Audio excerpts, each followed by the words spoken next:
સામાન્ય રીતે ખાણીપીણીની વસ્તુઓમાંથી જીવજંતુ અથવા તો વાળ નીકળવાની ઘટના સતત સામે આવતી રહે છે, પરંતુ આજે રાજકોટમાંથી જે ઘટના સામે આવી છે તે જોઈ તમે ચોંકી જશો। અહીંયા સાધુ વાસવાણી રોડ પર આવેલા એક રેસ્ટોરન્ટમાં 3 ઈસમો જમવા માટે ગયા હતા, પરંતુ આ ઈસમોએ જાણી જોઈને ખાવાની વસ્તુમાં વાળ નાખીને મગજમારી કરી હતી। ત્યારે આ ઘટનાના સીસીટીવી પણ સામે આવ્યા છે, જેમાં તે ગ્રાહક પોતાના ફૂડમાં વાળ નાખતો જોવા મળે છે। આટલું જ નહીં, આ તમામ હરકત સ્પષ્ટ સીસીટીવી કેમેરામાં કેદ થઈ હોવા છતાં તેઓએ રેસ્ટોરન્ટના માલિક સાથે બોલાચાલી કરી હતી। કેમ હુકમ જાવ મારા પૈસા આ કે મફતના નથી આવ્યા હો બેન, એમ કહું આ કે મફતના તમે આયા કઈ વાળ પહેલી વાર તમે સ્ટાફ રાખો ને તો બધાના હે ને માથા ઉપર હે ને ઘેર કે હોવી જોઈએ।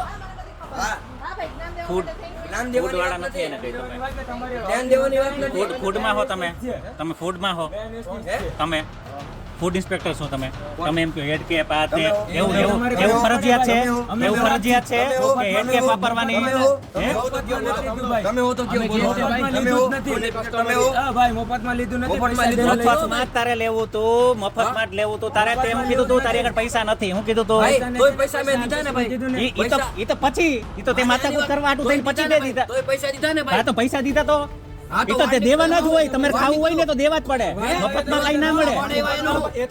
કેમ આવ્યા એનું અમારી તમામ માહિતીથી અપડેટેડ રહેવા માટે જોડાયેલા રહો ત્રિશુલ ન્યૂઝ સાથે।